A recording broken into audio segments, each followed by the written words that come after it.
আমি এখন দাঁড়িয়ে আছি মাটি থেকে প্রায় 100 ফুট উঁচু বিশাল এক ছাদে। আমি আমার পেছনে একটা সার্কেল তৈরি করেছি। আমি দুইজন দক্ষ লোককে ধরে এনেছি যারা এই গেমে অংশগ্রহণ করবে। We are gonna ride this Ferris wheel 1,000 times. And if we don't finish by the end of the day, we have to sit on top of it for 24 hours. We have to do what? Come on, Chris. Can't we do 100? Nope, 1,000. What are we, normal YouTubers? Are you guys ready? Hey, can't wait. And we're off. It's so cold. It looks like we're on a date. We are on a date. And we're back. Is this full speed? Yeah. Oh boy. ও তাহলে তো মনে হয়ে গেল, মনে গেমটার time শুরু হয়ে গেছে। আমি নিজের কাটায় শুরু করি। ওই দা এই ছেলেটা আসলেই পাগল হয়েছে। এ কিছু না জানি শুনেই গেমটা খেলা নিজের মতো স্টার্ট করে দিয়েছে। এই লোকটা গেমের কি কোনো নিয়ম কইছে নাই, ও দৌড়ে আসে এই দড়ি ধরে টানা শুরু করে দিয়েছে। এই লোকটা নিজের কায়দায় যখন গেমের নিয়ম কবি শোন না ও স্টার্ট করতে পারে, আর স্টার্ট করছে ভালোই করছে। এই লোকটা হয়তো রাগবাগ করে গেমেরটা আউট করে দিতে পারে। আমি করবান কি গেমটা টোটালি জিতে যাবান। তো আজকের গেমের নিয়মটা হচ্ছে, আমার পেছনে যে সার্কেলটা রয়েছে এই সার্কেলের চারপাশ দিয়ে যে 10 বার ঘুরে আসতে পারবে সেভাবে আজকের গেমের পুরো উপহার। এবং যে 10 বার ঘোরার আগেই ক্লান্ত হয়ে যাবে বা থেমে যাবে সে কিচ্ছুই পাবে না, এবং আগামী 24 ঘন্টা তাকে এখানেই কাটাতে হবে।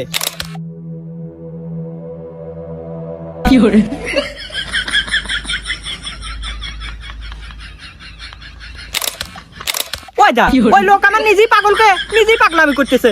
দেখা যাচ্ছে দুর্বল লোক আবার শক্তিশালী লোকের মতো চারপাশ ঘুরে বেড়াচ্ছে। এই বিষয়টা একবার আমার মাইন্ডে লাগছে। ও এতক্ষণ আমার পাগল করছিল, আমি কিছুই মনে করি নাই। ও যেমনি দুর্বল কইছে বিষয়টা আমার মাইন্ডে লাগছে। আমি কি দুর্বল? আমি হচ্ছে স্ট্রং বয়, আমার বডি একবারে শক্তিশালী। এর উদাহরণ দিতে গেলে আসলে আমার পুরন কথাই তোলা রাখতেছে। ওই গেল বাদ আমাদের ওই গ্রামের খালের ভিতর একটা ব্যান পড়ে গেল। আমি করলাম কি এক হাত দিয়ে সেই ব্যানটা তুলে দিলাম। কিন্তু কথা আছে এই জায়গা হচ্ছে আমার একা ছিল ওই ব্যানের সাথে, আর অন্য হাত ধরে আরো 10 জন টানতে ছিল। তাও এটা কোনো বিষয় না, কারণ আমি শক্তিশালী মানুষের মতো এটা পরিচয় দিছি। আমি যদি ওই জায়গায় এক হাত দিয়ে ব্যান না ধরতাম তাহলে ওই 10 জন মিলে জীবনেও ব্যানটা তুলতে পারতো না। আমি আসলে মোটেও দুর্বল না। এই লোকটা আমার দুর্বল করেছে, বিষয়টা আমার মাইন্ডে লাগছে। তো গেম শুরুর আগে আমার দুজন দক্ষ লোকের ভেতরে একটু ঝামেলা হয়েছিল। তো যাই হোক, ভুল বোঝাবুঝি হতেই পারে। এবার গেমটা শুরু হতে যাচ্ছে। প্রথমে এই ছেলেটা এই সার্কেলের ভেতরে 10 বার ঘুরবে।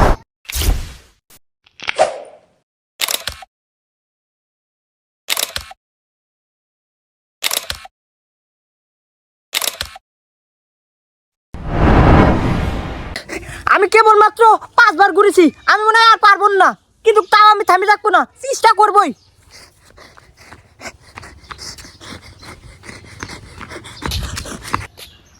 তো ফাইনালি এই ছেলেটা মাত্র 6 বার ঘুরতে গিয়ে এখানে থেমে গিয়েছে। তার মানে সে গেম থেকে আউট। এবার দ্বিতীয় জনের পালা।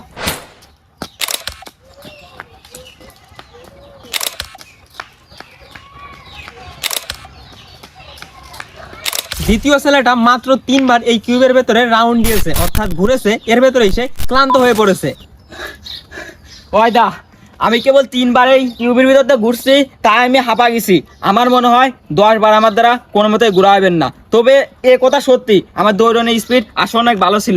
আমি জীবনে এ তো কোনো দৌড়ই নাই। এ তো দৌড়াতেই যদি পারতাম তাহলে আমার মনে হয় পুলিশ হওয়াই ভালো ছিল। আমি তাহলে চোরে ধরে ফেলতে পারতাম। আর না হলে আমার ওই অলিম্পিক গেমে দৌড় প্রতিযোগিতায় অংশগ্রহণ করা উচিত ছিল। তালিবারও হয়তো ওই ফার্স্ট প্রাইজটা আমি পাতাম। তারপরেও আমি থামে থাকতেছি না, আমি যে করেই হোক আর 7 বার আছে মাত্র, 7 বার আমি রাউন্ড দেবই।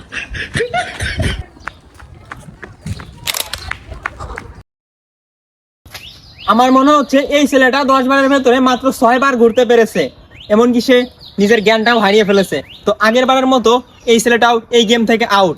তো ফাইনালি দেখা গেল কেউ এই কিউবের ভেতর দিয়ে 10 বার অতিক্রম করতে পারলো না বা ঘুরতে পারলো না। তো খেলা নিয়ম অনুযায়ী কেউ উপহারটা পাচ্ছে না।